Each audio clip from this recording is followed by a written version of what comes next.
ગઈકાલે નવસારીના ઐતિહાસિક દાંડીના દરિયા કિનારે બપોરે એક જ પરિવારના 7 સભ્યો દરિયામાં ડૂબી ગયા હતા। જો કે હોમગાર્ડના જવાનોએ 3ને બચાવી લીધા છે, પરંતુ 4 જણા લાપતા છે। ગઈકાલે રવિવારની રજાની મજા માણવા નવસારીના ઐતિહાસિક દાંડી દરિયા કિનારે હજારોની સંખ્યામાં પ્રવાસીઓ આવ્યા હતા, જેમાં મૂળ રાજસ્થાનના ભીલવાડા જિલ્લાના આસિલ તાલુકાના લાછોડા ગામના અને હાલ નવસારીના નવા તળાવ ખાતે રહેતા પરિવારના સભ્યો દાંડી કિનારે ફરવા આવ્યા હતા અને દરિયામાં નાહવા પડ્યા હતા। ત્યારે બપોરના સમયે 7 લોકો દરિયામાં ડૂબવા લાગ્યા હતા। એ સમયે તેમની બૂમો સાંભળીને ત્યાં ફરજ પરના હોમગાર્ડના જવાનો 3 લોકોને ડૂબતા બચાવ્યા હતા। જો કે 4 લોકો ડૂબી ગયા હતા। દરિયામાં ડૂબી ગયેલા લોકોમાં માતા અને 2 પુત્રો તેમજ બહેનની છોકરીનો સમાવેશ થાય છે। આ સમગ્ર ઘટનાની જાણ પોલીસને થતાં પોલીસ પણ સ્થળ પર પહોંચી હતી અને દરિયા કિનારો ખાલી કરાવી લાપતા બનેલા લોકોની શોધખોળ હાથ ધરી હતી। ઘટનાની ગંભીરતા સમજી નવસારી જિલ્લા પોલીસ વડા અને જિલ્લા કલેક્ટર સહિતનો સ્ટાફ ઘટના સ્થળે પહોંચ્યો હતો। જો કે મોડી સાંજ સુધી ડૂબી જનારાનો પત્તો લાગ્યો ન હતો। ડૂબી જનારના નામ છે સુશીલા રાજપૂત, ઉંમર વર્ષ આશરે 42, દક્ષ રાજપૂત, ઉંમર વર્ષ આશરે 11, યુવરાજ રાજપૂત, ઉંમર વર્ષ 17, दुर्गा राजपूत, उम्र वर्ष 17। आपका नाम? पारसमल कुमावत। क्या घटना रही? घटना ये हुई कि ये लोग सुबह मतलब नया तालाब से यहाँ पे दांडी घूमने के लिए आए थे, तो इधर आए और आधा घंटा जैसा इन लोगों ने मतलब अंदर स्नान वगैरह किया। फिर पानी में ज़्यादा चढ़ाई करने की वजह से गोपाल सिंह, रावणा राजपूत के दोनों बच्चे और उनकी वाइफ और उनके साडू भाई की लड़की, ये सारी पानी ने अंदर खींच लिया। फिर गोपाल भाई ने प्रयास किया तो वो नहीं निकाल पाए। फिर गोपाल भाई बाहर आया तो होमगार्ड को बोला, उन लोगों ने भी प्रयास किया पर अभी तक उनका कोई पता नहीं।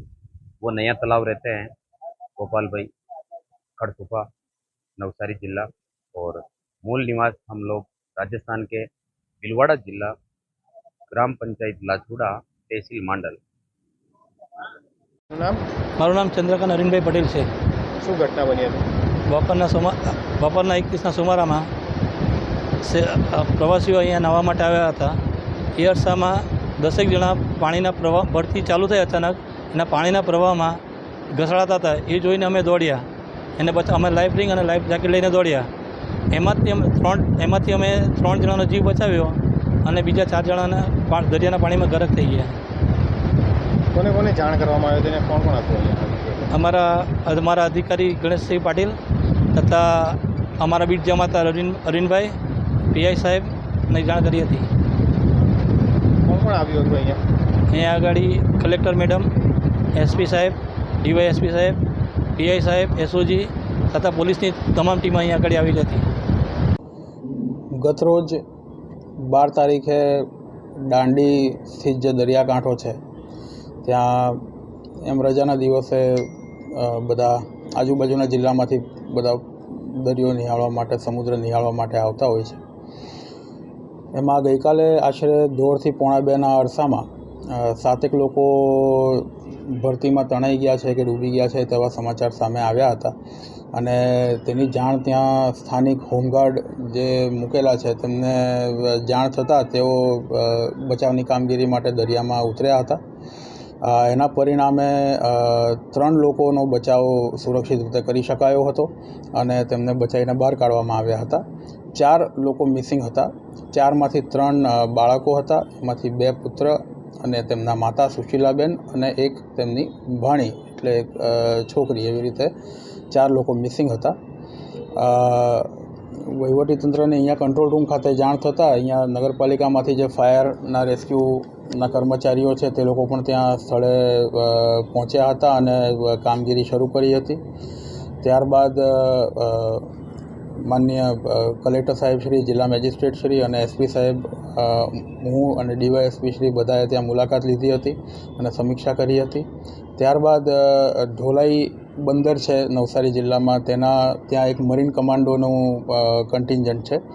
તેમને પણ મોબિલાઇઝ કરવામાં આવ્યા હતા અને ઢોલાઈના મરીન કમાન્ડોએ પણ આ સર્ચ અને રેસ્ક્યુમાં કામગીરી શરૂ કરી હતી. સાથે સાથે અહીંયા જિલ્લા વહીવટીતંત્ર દ્વારા સ્ટેટ ઇમરજન્સી ઓપરેશન સેન્ટર ગાંધીનગરને જાણ કરાતા SCOC તરફથી પણ એક SDRFની ટીમને રવાના કરવા માટે સૂચના આવેલ હતી, જે SDRFની ટીમ અહીંયા સવારે લગભગ 6:30-7 વાગે પહોંચી ગઈ હતી. આખી રાત દરમિયાન ફાયર નગરપાલિકાના ફાયર અને રેસ્ક્યુની ટીમો, સ્થાનિક પોલીસ, ત્યાંના સ્થાનિક આગેવાનો, પછી જે ATV ઓલ ટેરેન વ્હીકલની બાઇક્સ જે ત્યાં બીચ પર ચલાવતા હોય છે પર્યટકો માટે, તે લોકોએ પણ ઘણો સાથ સહકાર આપીને આખા બીચનો જે પટ છે એ પટનું સ્કાઉટિંગ અને કોમ્બિંગ માટે ખૂબ મદદરૂપ થયા હતા. અને મરીન કમાન્ડોઝ જે હતા તે લોકોએ પણ એક દાંડી બીચથી લઈને ઓંજલની વચ્ચેનો જે પટ છે તે અને દાંડીથી લઈને પૂર્ણા ખાડી સુધીનો જે પટ છે તેમાં ખૂબ આખી રાત સર્ચ ઓપરેશન ચલાવ્યું હતું.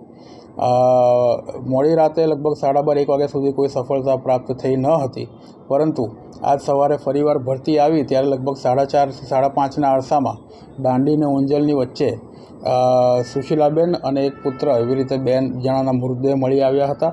અને પછી લગભગ 9થી 10-10:15ની વચ્ચે દાંડીથી લઈને પૂર્ણા ખાડીવાળો જે વિસ્તાર છે એ ખાડીના વિસ્તારમાં વાંસી બોટસી નજીકમાં બાકીના 2 મૃતદેહ મળી આવ્યા હતા. એટલે હવે 4 જે લોકો મિસિંગ હતા ગઈકાલે એ 4ના મૃતદેહ મળી આવ્યા છે અને તેઓને બોડી રિકવર કરીને સિવિલ ખાતે પોસ્ટમોર્ટમ માટે લઈ જવામાં આવી છે અને પોસ્ટમોર્ટમની કાર્યવાહી બાદ તેમના જે નજીકના ફેમિલી છે તેમને બોડી આપવામાં આવશે.